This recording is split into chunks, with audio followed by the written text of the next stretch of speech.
Hi everyone, welcome back to my channel.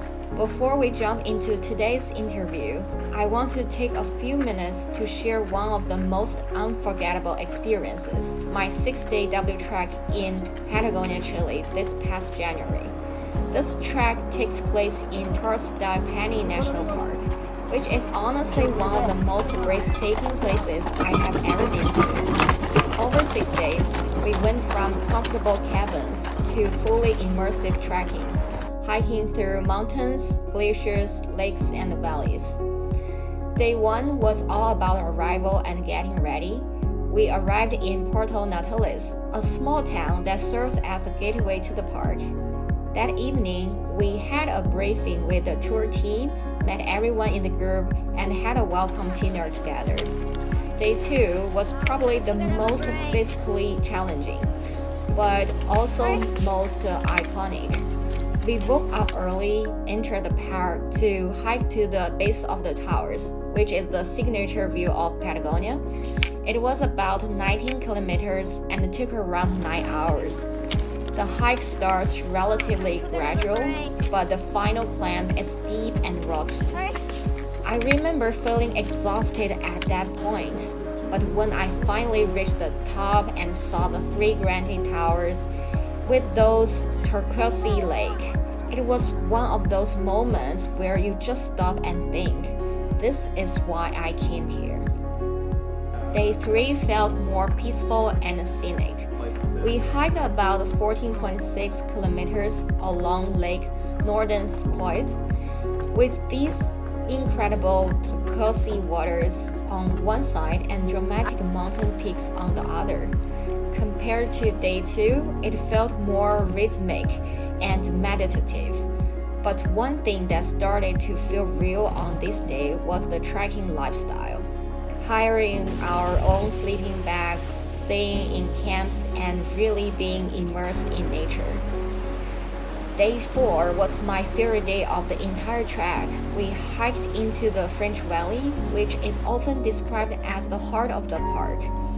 It was a long day, around 20 kilometers, but the scenery was just next level. We are surrounded by glaciers, shining ice, and massive peaks in every direction. At certain moments, you could even hear ice cracking and falling in the distance. It felt powerful, almost surreal, like nature is constantly moving around you. Day 5 was both beautiful and a bit emotional because it was our last full day. We originally had the option to hike about 22 kilometers to Great Glaciers and back, which is the classic route. But on this day, we actually had a couple options. You can either do the full out and back hike or go halfway and then take a glacier boat, followed by a shuttle back to Porto Natales.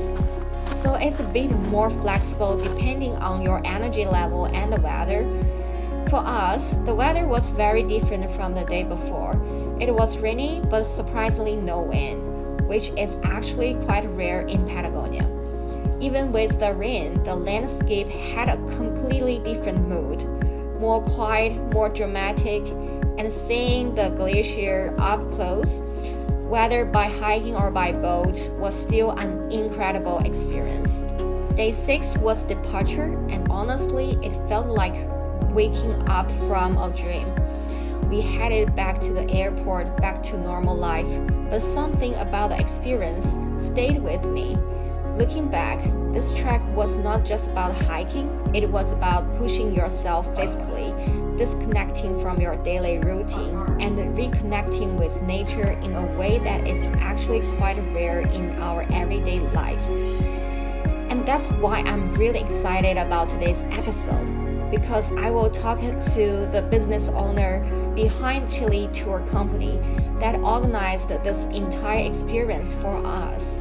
Ricci, do you want to say hello to my audience? Yes, hello, and congratulations, Aubrey, for doing the W Trek. And I hope you had a wonderful experience, maybe a life-changing experience, and you'll go back, to school and work, maybe with more warmth, kindness, generosity. So Why W track? Yeah, this is one of the most amazing hikes. I think that, Yeah. it's, the design, meaning the beauty of, Torres del Paine is that, like every day is different. Every day is mysterious. Every day is a surprise. So like every like base of the tower, going to the French Valley, the Los Cuernos hike, the Glacier hike, the French Valley, like every day is unique. Every day is a surprise. Every day is a mystery. Every day is an awe-inspiring experience. So for my 4 days trips, I have 3 days sunny weather and the last day is raining. Actually, I'm happy because I can experience a different perspective for this track. I think that's the beauty of living in this place also, which I really appreciate because the tendency normally in our modern uh, way of living is that and that's why I'm still here. Normally, I'm a very restless spirit. I do a project, then it works, then get bored a little bit, and then I move on and find another challenge. And this is my first time in my life that I stayed put in a place because uh, it's different. It's in a surreal sphere. So meaning for me, this is one of the most sacred places that I've been. So for me, receiving no matter the challenge of receiving guests from faraway places, it's always worth it. So When I look at the schedule of the W track, there are like a couple of days you need to uh, climb, like say 20 kilometers, like the duration can be 8 to 10 hours. And then at that time, I think it's impossible for me, but eventually I made it. So I wonder what's your process to make the impossible transform to possible? I think the possibility is just within you. It's not me actually. It's more of it's the nature, it's the place, it's the universe. But uh, meaning if you're in one of the most awe-inspiring places in the world, uh, you have no choice but to follow its invitation. Yeah, so you should spirit. Put yourself into that environment. And also with all the people like who is achieving that, that will inspire you and motivate you to keep continuing and make it happen. Yes, and then like the way it's structured also is that you have no choice but to continue because if you go back, it's the same like it's the same challenge. Yeah. So the way it's structured actually, it's a good microcosm of or example of how life is actually always. Because sometimes we try to move on and we get like insecure or we get dispirited and then we don't continue. Yes. But in this way, like the more you continue, the more that you discover your strength within. So that's the beauty actually of this Yeah. of this hike. So there's a lot of hope in it, a spirit of hope in it. So that's why I love doing it. I like facilitating it. Yeah. Because like my aim or my hope always is to help, like make, the world maybe a little bit more humane, kind, less harsh. And so for example, you come and visit us and you go back, to Silicon Valley with more humanity. Yeah. So that's the hope actually. I was a few years in China, studied and then taught in a university in the northern part of China. And also I live in Hong Kong. And most of the time I live in the Philippines. But my thing is always about, my project in life since I was young, it's always about, like self-discovery and also like getting to know, the world better and also making it a little bit more humane, just, and fair. So like you definitely have some global mindset, and how do you bring this global mindset when you're building this tour company? Oh, a few years ago, that was like 13 years ago, I came to Chile on a sabbatical. I was just on vacation, a long vacation, and so I I started factories in remote areas in the Philippines. It's always an uphill, and I came here for vacation to um, focus a little bit and relax and recharge my energy and I discovered skiing. And Oh. then I was like already almost 1 year on the road and was running out of money. So in order to ski for free, I decided to, open a ski tour. I hired a van and then open a website. I don't know how to make a website, but was able to do it and it worked. And then somehow people started booking, and every day I would bring a van of people to the ski resort in Santiago in Chile, one of the most amazing ski resort in the world. And it worked, and I was able to ski for free. And then one of the groups, that did the ski tour with me asked me to organize the W Trek here in Patagonia, in Torres del Paine. And so I said, yes, of course, like I like challenges in life. And then when I saw the mountain here, I also decided that this is, the place for me to hang my boots. So I started from a ski tour, I started, like a hiking tour in Torres del Paine. And I decided to focus mainly on the W Trek. I love that story. It's very interesting that when people, like other people, they like skiing, they just keep coming back to one place. But the same for you. You always have this entrepreneurship mindset. When you have a problem, you're trying to say, "Oh, if I can build a business, I can build a company to solve this, not only for myself but also for the community." It's a different way. Actually, my attraction is different. Business for me is more of a tool. It's more of a necessity that I need in order to achieve, something. So, for example, I was attracted with the beauty of, the place.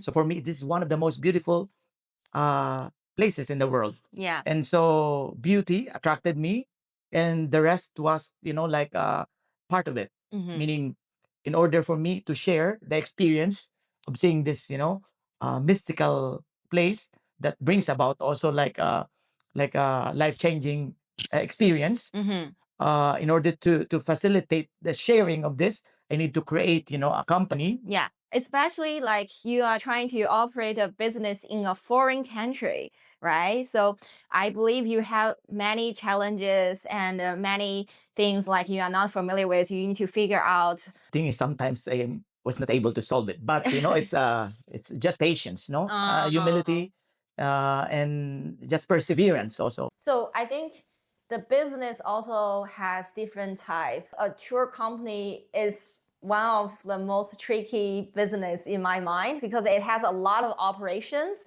and you need to deal with different type of the tourists and they have different demands, and you need to work with the, let's say, the restaurant, the national park, the government, all those different stakeholders.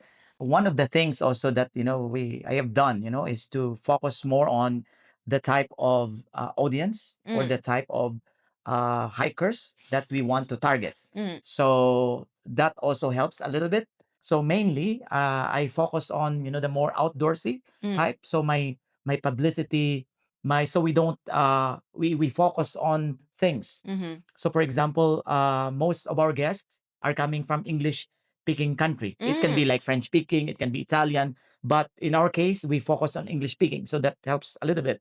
And at the same time, like more than just a business, for us, it's like a vocation. It's like a decision to, yeah, we'll invite people from other places, but at the same time, it's about earning money as well to to be able for us to survive, but at the same time to be able to buy the necessary things that we need.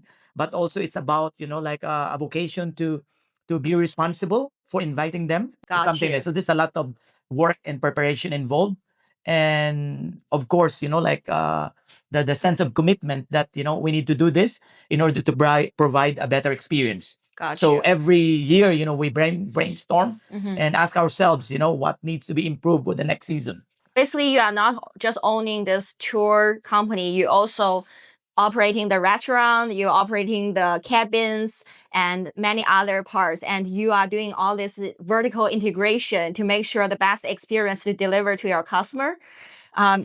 So how do you compare to the tour company who they just designed the tour and then operate with third-party restaurant and other providers? Like we live in one of the most remotest part of the world. So logistics is not easy. So things can easily go wrong. It's a necessity here because, for example, if we don't have our own vehicle, we're dependent on another. if there's a problem with the facility of another person, then we'll end up with nothing in the morning. So that's why we need to make sure that we have everything in order to provide the necessary gears and facilities for our guests. At the same time, like we can lessen the possibility of errors and mistakes and problems in this way. What's your goal of Chile tour and where you want to bring it to? Oh, hopefully we can maintain, the kind of service that we are providing to our guests. And also, the aim is to get a little bit more, but not so much, because when it becomes, so big, then it becomes, difficult to manage as well, because we want to maintain, a certain sense of, personal contact, with our guests, and not to make it, too, what's this, industrialized. That's great. Thank Yes. you.